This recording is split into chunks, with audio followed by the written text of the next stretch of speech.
Bonjour. Salut, c'est Maïné Sandrine. Alors, le café, un alliage moléculaire, ça annonce quoi? La fin de votre petit café, le petit café du matin, le petit café de midi, le petit café de 4 heures. De café de toute la journée, comme on fait nous d'ailleurs. On est particulièrement concerné, on habite au Costa Rica. Le Costa Rica, c'est un gros producteur de café. Pour beaucoup de gens, notamment les costariciens, c'est le meilleur café du monde, mais pas seulement. Il y a beaucoup d'experts mondiaux qui disent que c'est le meilleur café du monde. Les Colombiens vont dire que c'est le leur.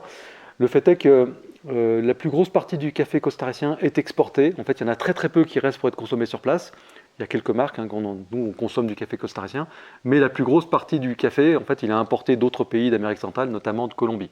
Et voilà, et le café costaricien monte en Amérique du Nord et part en Europe. Ouais. Le souci, c'est qu'il y en a de moins en moins. Alors, on a rencontré un expert en café qui travaille ici au Costa Rica, qui se soucie de ça, parce qu'en fait, petit à petit, le café arrive de moins en moins à pousser du fait du changement climatique. C'est-à-dire que le café a besoin d'être en climat tropical, mais quand même en climat frais. C'est-à-dire qu'il va être en altitude, entre 1000 et 1600 mètres d'altitude. Alors, ça change, tout ça, ça change parce qu'avec le réchauffement climatique, alors, j'ai dit un gros mot, réchauffement climatique, il y a des gens qui vont nous dire que ça n'existe pas, que c'est n'importe quoi, etc. Bon, on parle de changement climatique.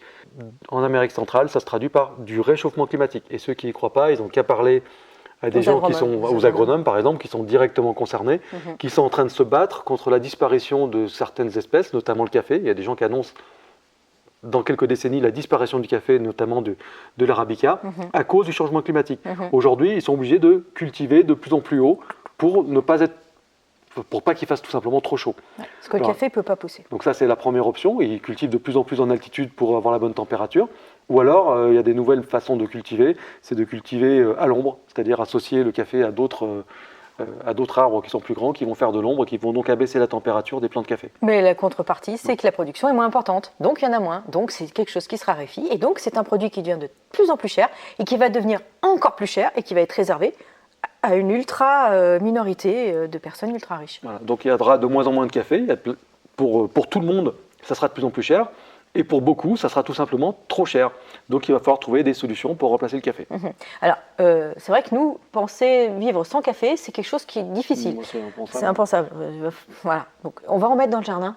Oui, on en a déjà planté. On en a déjà mis, mais on va en remettre. Alors, on a de la chance d'habiter en altitude, donc on a encore pas mal de temps avant qu'ici, il fasse trop chaud. Alors, pour la petite histoire, on va quand même regarder quelles sont les boissons les plus bues dans le monde. Parce qu'on peut se dire, ouais, le café, ça concerne une minorité. Non. Alors, on a la liste des 10 boissons les plus bues dans le monde. La première boisson, c'est quoi? C'est l'eau. Ouais, c'est la première boisson, mais il y en a aussi dans le café, il y en a aussi dans toutes les autres boissons. Donc. Voilà. Deuxième boisson la plus bue, devinez ce que c'est? C'est le thé. Alors, suivant les sondages, ils arrivent à dire que c'est le café qui arrive en deuxième. D'autres estimations disent que c'est le thé. On va rester sur celle qu'on a trouvée. Si vous en trouvez d'autres, dites-le nous. Mais on a trouvé que le thé était la deuxième boisson. Derrière, tout de suite derrière, troisième boisson, c'est le café. Troisième boisson, la plus bue dans le monde. Alors, ça dépend des régions. Il y a des régions où ils vont boire beaucoup plus de thé, d'autres régions où ils vont boire beaucoup plus de café. Donc, ça va dépendre. Mais café, troisième boisson la plus bue dans le monde et en voie de disparition. La quatrième, c'est le jus d'orange. Alors, mauvaise nouvelle, si vous aimez bien le petit jus d'orange, y a une maladie qui est en train d'attaquer les arbres, les orangers, et qui aujourd'hui est incurable. Donc aujourd'hui, les agronomes ne savent pas comment soigner cette maladie. Et si ça continue comme ça, s'ils n'arrivent pas à trouver, les orangers vont disparaître, il n'y aura plus de jus d'orange. D'ailleurs, le jus d'orange, c'est le seul jus de fruit qui apparaît dans le classement. Oui, pour l'instant, les autres sont bien moins consommés. Cinquième boisson, ce sont les sodas, tout mélangé, tout ensemble. Ensuite, la première boisson alcoolisée, la plus bue, d'après vous, c'est laquelle? C'est la bière. C'est la première. Donc, c'est la sixième boisson la plus bue dans le monde. Tout de suite derrière, on trouve le vin. Ensuite, la vodka. Et puis, pour les deux dernières boissons, parmi les 10 boissons les plus bues au monde, il y a la soupe et ensuite le lait. Donc voilà, le café, troisième boisson la plus bue au monde. Le chocolat non plus n'apparaît pas. Non, n'apparaît pas. Ouais. Alors, qu'est-ce qui se passe en clair? C'est que les prix de ce qui est en train de se raréfier explosent.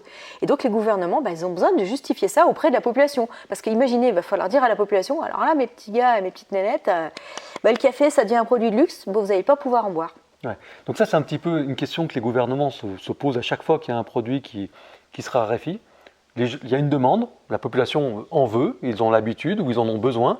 Et les gouvernements doivent trouver une solution pour dire non, il ne faut pas en consommer, mais sans dire que c'est parce qu'il n'y en a pas. Par exemple, en ce moment, ça c'est le sujet d'une autre vidéo, mais C'est ce qui est en train de se passer avec la vitamine D. Ils se sont rendus compte qu'il y avait une grosse carence de vitamine D dans la population. Il n'y a pas assez de vitamine D pour tout le monde, on augmente les prix, et puis on commence à dire aujourd'hui que finalement, il ne faut pas en prendre. Hein. Ce n'est pas bon pour vous, la vitamine D. Ça justifie la carence, ça justifie la pénurie, en fait, en disant « non, mais c'est pas de problème, c'est cette pénurie, de toute façon, vous n'en avez pas besoin ». Et bien, pour le café, ils sont en train de trouver la même solution. Ouais. Sauf qu'en fait, vu que ce n'est pas médical, ils ne vont pas dire… que tu n'en as pas besoin. Que tu n'en as pas besoin. C'est juste que dire à quelqu'un que tu n'en as pas envie, ça ne marche pas. Oui, vous avez envie de café, non, il n'y en a pas. Donc, qu'est-ce qu'on va faire? On va dire, ouais, mais c'est pas bien d'en prendre. C'est pas bien, c'est même pas éthique.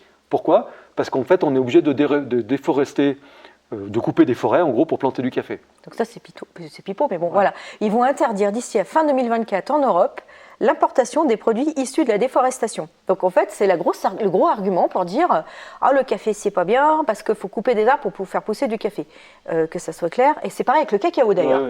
Tout ce qui est café et cacao, ils vont y interdire en disant en fait c'est issu de la déforestation donc c'est pas bien. Donc il va falloir justifier tout un tas de traçabilité pour arriver à vendre du café et du cacao. Donc vous imaginez, il y a plein de café et de cacao qui passeront pas les mailles du filet parce que les gens pourront pas justifier. Alors qu'en fait que je ne m'abuse, 100% des produits qui sont issus de l'agriculture ont nécessité à un moment ou à un autre de couper des forêts. Hein. Alors si c'est en Europe, ça a été coupé, la forêt a été coupée il y a 1000 ans peut-être. Si c'est en Amérique centrale, ou en Amérique du Sud, ou en Afrique, ou en Asie, on continue effectivement d'en couper. Donc est-ce qu'on peut se poser la question, est-ce que c'est vrai que la consommation de café entraîne la déforestation? Globalement, on peut dire que oui. D'abord parce que tous les produits agricoles, ils sont issus de ça. Ils sont issus de la déforestation. Par contre, c'est pas vrai au Costa Rica, par exemple. La surface boisée au Costa Rica, elle augmente chaque année. Il y a eu une réaction, une prise de conscience au milieu du XXe siècle. Et chaque année, chaque décennie, on constate une augmentation de la couverture de forêt au Costa Rica. Donc, dire que le Costa Rica, le café costaricien est issu de la déforestation, c'est pas vrai. D'autant plus que les agronomes cherchent d'autres solutions, comme on disait tout à l'heure, avec l'agroforesterie, c'est-à-dire planter du café dans la forêt, justement pour lutter contre le réchauffement. Donc, c'est vrai dans certains cas, c'est pas une généralité. Et pour autant, c'est pas là-dessus que ça va être basé. Ça va être une guerre de paperasse, en fait. Qui est capable de se justifier? Qui est capable de suivre cette traçabilité, de dire ah oui c'est vrai, j'ai pas coupé d'arbre pour mettre le café. C'est de l'administratif et il y a plein de gens qui vont laisser tomber quoi. Ouais, parce qu'il y a des gens qui achètent des terres, il y a des gens qui ont des exploitations qui changent de main. Ça a été déforesté il y a très très longtemps. Ou alors c'était une autre culture avant. Oui. Il y a beaucoup de solutions. C'est-à-dire que là au Costa Rica, il faut monter en altitude. Donc qu'est-ce qu'on fait? Il y a des cultures d'altitude, par exemple de fraises ou de ce genre de choses. Au lieu de mettre des fraises, on va mettre des caféiers. Et puis en même temps que le caféier, on va mettre un autre arbre qui sera au-dessus qui fera de l'ombre. Donc voilà, c'est ça la vérité. Oui. Quoi. Mais bon. Ouais. Mais la difficulté, ça va être comment est-ce qu'on y justifie? Ça va être les exploitants ou les importateurs ou les gens qui vont faire de la transformation vont se battre avec l'administration à fournir des documents que l'administration pourra tout simplement refuser en disant non, la justification n'est pas valable. Vous savez ce que c'est quoi. Donc voilà, donc la conclusion de tout ça, c'est que le café va devenir hyper cher, va devenir un produit d'ultra luxe et donc il y aura une ultra minorité qui pourra s'en offrir. Donc là-dessus, il y a des entreprises qui sont alliées à des scientifiques, des chimistes même, qui trouvent il y a une opportunité de business et il y a une entreprise, on vous met là les photos des paquets et de la marque, qui a trouvé une solution, c'est de faire du café sans café. Donc ça sera du café qu'ils appellent d'un alliage moléculaire. Donc là, ça nous fait vraiment penser à Soleil Vert, avec les Soleils Verts. On vous conseille soit le bouquin, si vous ne l'avez pas encore lu, mais aussi au moins le livre, au moins le film. Ou alors le film, ouais. Nous, en tout cas, les deux en fait. Les deux. Faut avoir vu les deux, On vous mettra des liens là sous la vidéo pour que vous puissiez trouver directement les. Ou en fait, on va pas vous donner la fin. Sinon, oui, faut pas leur dire. Et ça, l'aile ou la cuisse, Coluche et Louis de Funès, c'est excellent et c'est pareil, c'est la bouffe industrielle quoi. C'est l'alliage moléculaire qui permet de tout fabriquer. Mais c'est pareil, si vous ne l'avez pas vu, on ne va pas vous vendre la neige. Mais il faut le regarder, c'est excellent. Donc, la marque, elle s'appelle Tricatel. C'est la Tricatel. Bon, on ne vous en dit pas plus. Regardez si vous ne l'avez pas vu, puis si vous l'avez vu il y a longtemps, regardez-le avec un œil nouveau, parce qu'aujourd'hui, c'est en train d'arriver, ce qui se passait dans l'aile ou la cuisse. Et donc, c'est ça. Alors, c'est un café qui est issu de graines de dattes. Alors, aujourd'hui, ils arrivent à récupérer des déchets de graines de dattes, donc des graines de dattes recyclées, de raisin, de la chicorée, du fenugrec, avec tout un tas de bons effets positifs. Et la caféine provient des feuilles de thé. Donc en fait, c'est un café qui, normalement, alors on ne l'a pas encore goûté. Si quelqu'un l'a goûté, qu'il nous le dise, nous on ne l'a pas goûté, mais il paraît que c'est pas mal. Et c'est un café sans café. Ouais. Voilà, c'est le café. Après, il sera peut-être très bon, hein, ce café. Nous, on n'est pas forcément fan de dire plus c'est naturel, plus c'est bon, parce qu'on a plein de contre-exemples. Mais à la base, quand même, le premier composant qui est annoncé, c'est la graine, en gros, le noyau de date.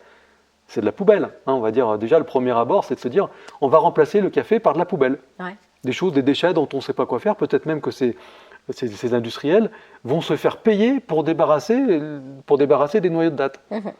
Donc, bon, ça, c'est le premier aspect. Hein. Donc ils disent. Après, il y a peut-être qu'il sera très très bon. Ouais. Ils disent que c'est un café qui est plus durable parce qu'il n'est pas issu de la déforestation.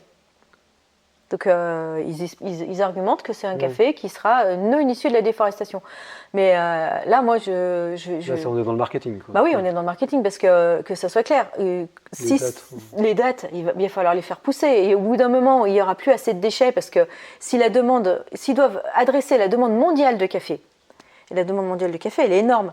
Donc il va falloir passer des grains de café à ces graines de dattes recyclées. Donc il va falloir faire pousser des dattiers pour avoir ces graines de dattes. Bah, pareil, on est dans la même situation. Il va falloir déforester pour mettre des dattiers. Je ne pense pas que la consommation de dattes et la consommation de café soient dans la même proportion. Hein. La dernière fois qu'on a mangé des dattes, je ne sais même pas dire quand est-ce que c'était. C'était en France. Ouais. Dans n'importe quel magasin, que ce soit en France ou aux États-Unis ou ici ou dans n'importe quel pays qu'on a visité, la quantité de dattes qu'on trouve dans le magasin par rapport au café, ça n'a rien à voir. Ce n'est pas les mêmes proportions. Quoi. Bah ouais. Bon, ça c'est un petit peu l'argument marketing éthique. Voilà, on va vous vendre ça, il faut que vous l'achetiez parce que c'est bon pour la planète, etc. Et on remplace un produit qui est peut-être issu de la déforestation par un ensemble d'autres produits qui sont aussi issus de la déforestation. C'est ça. Ouais. Et ça devient une usine chimique, c'est-à-dire que c'est un assemblage, hein, comme on vous l'a dit dans la liste de produits, c'est un assemblage, donc c'est vraiment un café qui est un alliage moléculaire. Ils ne mentent pas là-dessus, ils disent bien que c'est un alliage moléculaire, mais ça veut dire que c'est un produit purement industriel, issu de la chimie. Quoi. Ouais. Après, c'est pas parce que c'est chimique que c'est mauvais. Hein. En tout cas, il y a des gens qui vont rechercher des trucs naturels, mais probablement que ce café sera plus répétable. Parce qu'aujourd'hui, un produit naturel, il est issu de sol. Est-ce que le sol est plus ou moins épuisé? Est-ce que la météo a été bonne? Donc ça impacte la répétabilité de la production. Est-ce qu'on est toujours capable de produire autant? Mais pas seulement, ça impacte aussi la qualité du produit. Une bonne année, le café sera meilleur qu'une mauvaise année, comme pour le vin, comme pour tout un tas d'autres produits. Et puis globalement, même les produits issus de la terre, avec l'épuisement des terres, ils deviennent de moins en moins beaux. Il vaut mieux aujourd'hui acheter de la vitamine C, par exemple, en gélule, que de manger des oranges. Parce qu'il y a quand même de moins en moins de vitamine C dans les oranges. Et comme c'est un produit industriel, ils vont contrôler tous les aléas aussi, les aléas de production. C'est clair, plus c'est industrialisé, on parle de n'importe quoi, hein.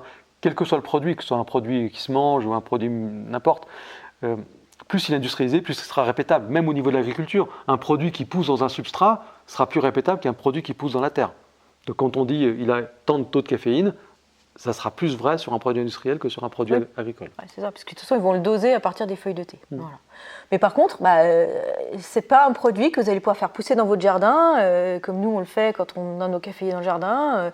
Les faire sécher, les torréfier et les moudre, voilà. Ça ne sera plus un produit d'autonomie, on va dire. C'est vraiment un produit industriel. Et vu du côté des producteurs, des gens qui peut-être nous, demain, on décide de planter, d'acheter des hectares et de planter du café dessus, et ben en fait, on va nous dire non, tu n'as pas le droit de le vendre. C'est-à-dire que non seulement on remplace pour le consommateur un produit original, authentique, par un produit industriel, mais au niveau des producteurs, on leur tape sur les doigts, enfin en fait on les assassine presque, en leur disant non, ton café, tu le gardes.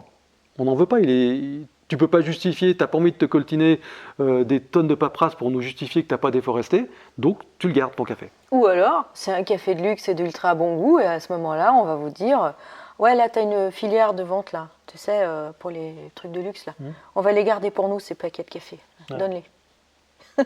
Donc voilà, on voulait vous en parler de ça parce qu'on se sent concerné, parce qu'on est au Costa Rica, puis parce que vous êtes très certainement concerné parce que vous buvez vos petits cafés. Enfin, nous en tout cas, le café c'est important dans notre famille. Dites-nous ce que vous en pensez dans les commentaires, et puis on se retrouve dans une prochaine vidéo.